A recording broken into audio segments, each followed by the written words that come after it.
I love history. I'd like to share just a few short, concise stories. The only thing that makes these stories in common is that they run chronologically. Otherwise, they're just interesting, and I hope that they provide some interest in you, that you might go to a bookstore, the library, and read some American history. There's just so much wonderful nuggetry, if you will, to be found within the pages of the past.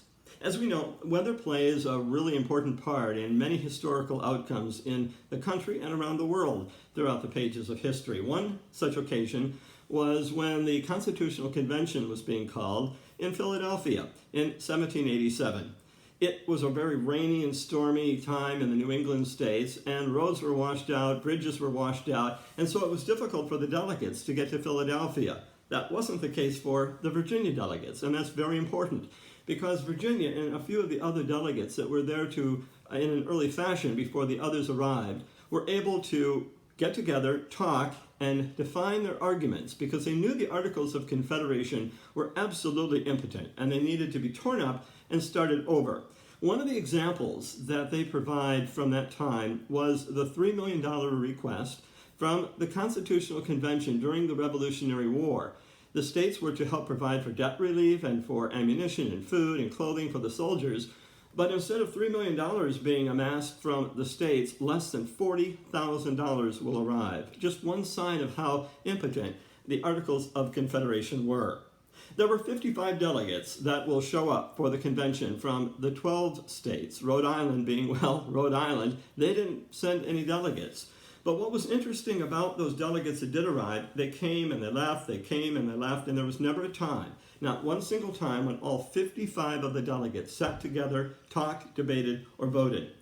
It was a continuing sifting of the delegates that produced the final outcome, the final document that will be ratified by the states.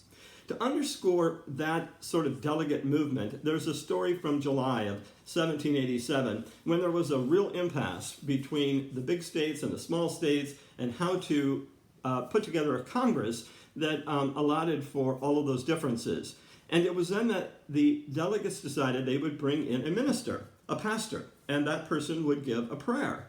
And it was then that it was reported that Alexander Hamilton stood up and said he saw no reason to call for foreign aid. Now, it's kind of a funny story, but it never happened, because he was one of those delegates that went out and then came back, and at the time that the sermon was given in the Philadelphia Convention, he was in New York dealing with a matter of anti-slavery. There is one name in American history that doesn't come off of my tongue easily. It won't come off of your tongue either. He was a seventh-generation Virginian. He was a member of a family who had a large plantation, had slaves. He was the editor of a farm journal, and he is credited by historians to have produced some better yields for crops by the information that he imparted to farmers.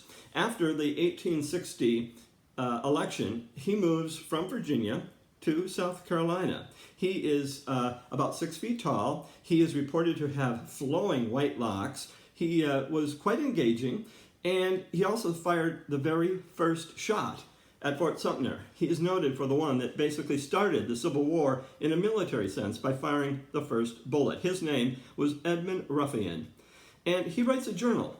And the night of that shot, April the 12th, 1861, he writes the line, "The shell struck the fort at the northeast angle of the parapet." A sparse little notation for a humongous event that took place that had cataclysmic events for both the North and the South, as we know it, the Civil War. Al Gore Sr., a very phenomenal senator from the state of Tennessee, had a son, and we know him as Albert Gore, who would become the vice president. And when his wife is pregnant, the senator, Albert Gore Sr., does not know whether it will be a boy or a girl, but he told the editor of the Tennessean, a Nashville newspaper, "Now, if I have a son, I do not want to see it reported on page 8 in the lower right-hand corner."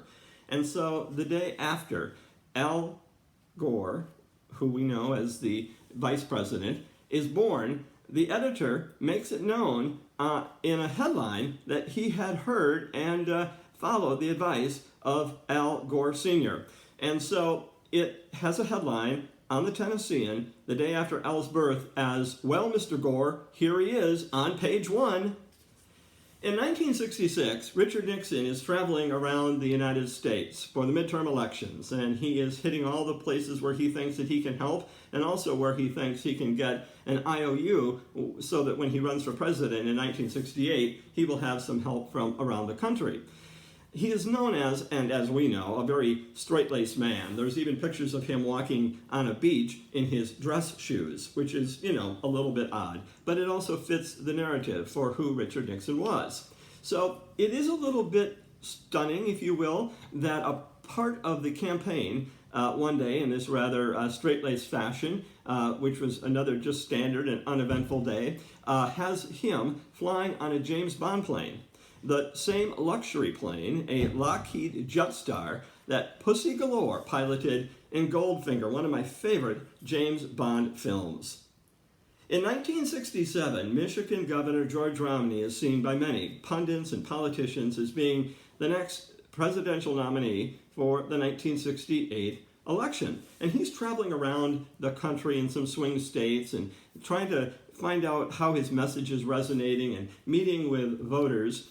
And he has made one promise: I will not talk about the Vietnam War, except he does talk about it, and that is what creates some difficulties, because what he says on Thursday morning needs to be corrected on Thursday afternoon, and what he says on Saturday night has to be commented on and edited for the Sunday newspapers.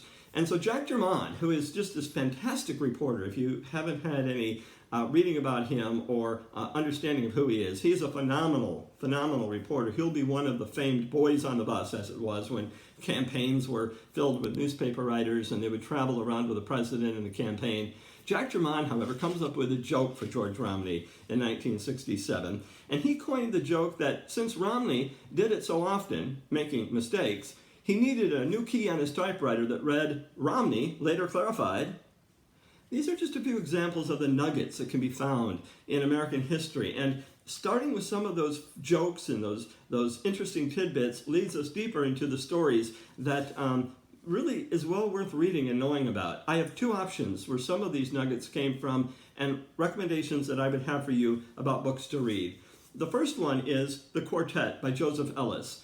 Ellis has said that the Founding Fathers, which he has written more about than perhaps any other historian of our generation, says he gets up in the morning and has breakfast, and it's almost as if these guys are sitting at his breakfast table. He knows them by their first name. He is an insightful writer, and he really explains and analyzes the Founding Fathers and all of the complexities of their time. And then there's another book, which is just phenomenal. It is one of 4 volumes that Rick Perlstein has written. It's Nixonland, and I cannot tell you how interesting it is, how engaging it is, how well researched it is. The narrative is amazing. The insight and analysis profound. Have I sold you? I hope so. Thank you for watching. Enjoy history. Read it and relish in it. Thank you.